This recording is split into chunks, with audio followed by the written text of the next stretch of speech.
Hey everyone, this is Julian from Frame 6, and today we're giving you an overview of the Crysis Analogue Edition.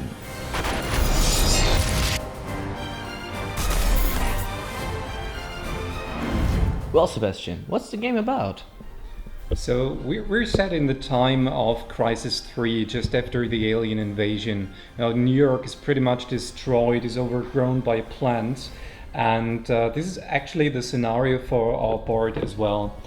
So what you see here is the Times Square, which has been overgrown by plants, and we have two different factions there, basically battling for supremacy here. So we have the US Special Forces, which you may know from the original game with the original nanosuit, and another faction which actually carries a certain variation of the nanosuit, and their organization is called Cell. So there are two game modes in the game, but how do they work? So the very first one is Team Instant Action. It's basically a generic team deathmatch kind of mode. You're trying to frag the enemy team, and for every frag that you score 1 point. The game we're going to show today, or the mode we're going to show today, is Capture the Relay, which is a little bit more complex. So with your own team, you try to catch this relay, and you need to forward it to one extraction point, which is somewhere else on the battlefield. And of course the enemy team tries to do the same, only for a different extraction point that's closer to your own base. And basically you can, depending on how many people you play, with how much time you have available, you can play it towards a specific frag or a capture goal, or for a specific amount of round. Okay, then let's play Capture the Relay. But how do we start? The first thing we'll do is set up some obstacles. So for instance, we have this protective wall which spans 3 tiles, and we can place it anywhere on the battlefield, and it's a completely insurmountable obstacle. Players have to walk around that. The second obstacle type is the light cover. It's 1 hexagon less in width, and at the same time, under certain circumstances, you can actually surpass that as a player. The next thing we'll need are the respective hard points for Capture the Relay. So the first one is the so-called relay dock. If you want to play a symmetrical map, the easiest way is to put it in the center of the map and put the relay on top. And of course we need the extraction points for both individual teams, which you would usually spread out somewhere else on the map, far away from the actual relay dock. And next up we'll need the insertion points. So these are actually 2-sided tokens, which means this side can be used for Team Instant Action, and it corresponds to this particular die here. So we have 6 of these spawn points if you want, and players roll the die to determine where they are gonna spawn. So it's pretty random in that mode. In Capture the Relay instead, we have team-based spawn points, and that's represented by the respective team colors as well. And you can use our mission pack to build up predetermined scenarios, or completely custom build your own. They don't even have to be symmetrical if you want. What are these tokens supposed to do then? That's a supply zone. There are 3 of them scattered around the battlefield, and they serve as landing points for these supply crates. So whenever a soldier walks across these supply crates, he can completely resupply his equipment, and then the supply crate wanders off to the next landing point. Great, looks like the game board is complete. But I think the player sheets, which we have in front of us, still need some equipment. These player mats are called soldier boards. They correspond to each individual soldier on the battlefield by their team logo and number that's printed on the socket of each individual soldier. And as you already noticed, it has some weapon symbols at the bottom and at the right-hand side. And at the bottom, you basically place the weapons you can freely choose. And on the right-hand side, some additional consumables, of which each player has 1 at any time. So in terms of weapons, for instance, this is the Scar. We have several other weapons in the game as well from the original Crysis. And most of the weapons will have range and damage values, but also distinct individual special abilities.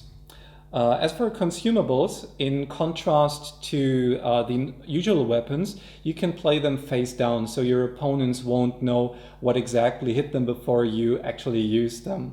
Again, they have range, damage, in this particular case also splash damage.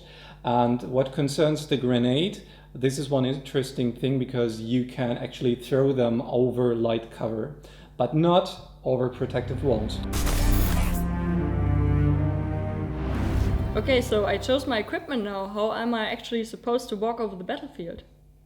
So the way you move and fight inside the game is that you have one turn action available, and then it's the opposite team's turn. The way you perform turn actions is by either using maneuver or tactics cards, which are differentiated by their color. And at the beginning of the game, each player picks up 8 cards and will always have a maximum of 8 hand cards. And they can mix and match these 2 card categories any way they want. So what maneuvers do is they allow you to walk and attack other players. You will typically have these 2 values available on these cards, which means the left one shows you how many tiles you'll be able to walk. And if you decide to attack another player, you will see that you have less movement points available by playing this card. Every time you played one of these cards, you throw them away, and at the end of your turn, you are allowed to drag a new one, whether it's a tactic or maneuver, that's up to you.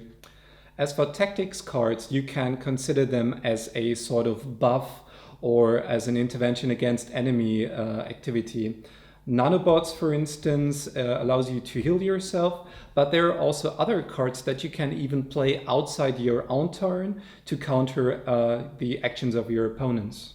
So once you are near an enemy player and want to attack him, there are different line of sight routes depending on what kind of weapon you have. So first you need to make sure that you are aligned to your opponent according to the weapon you have equipped, and then you can use your maneuver card to actually perform the attack. And to do so, we have these attack dice. So you roll the die in order to determine whether you have hit. So you can actually miss your opponent, but you can also hit your enemy player, even up to giving a headshot. So we have different hit zones available, which will add further damage to the base damage of your weapon. I remember the nanosuit and its different modes from the PC games, but how did you implement it into this game? Of course, we tried to transfer most of the cool stuff from the nanosuit from the original games to the board. That was little bit tricky, but I think we have found a good way. So on the actual soldier boards, you have these 3 symbols here, which represent the suit modes that you have in the original game. One is the power mode, which allows you to restore power every round, which is indicated by this slider here, which represents the suit energy you have available. So for any special action that you do with your nanosuit, you actually lose energy. And actually within this mode, you have 2 special abilities. One is to jump across light cover, which you can't do with the protective walls. And maximum speed, which allows you to move faster or actually move for a further distance. If you go for armor mode instead, basically what this does is it gives you more protection. Before any of your health points are attacked, any damage you take is first deducted from your suit energy. And in cloak mode, you basically can hide your strategy from the enemy player. So what you do in cloak mode is you take your player miniature away from the board, replace it by a token with your soldier number, and then this is basically your last known position. And then you can stack cards and each one costs you suit energy. Once you run out of suit energy, you uncloak, and then you can play all of these cards at once within just one single turn.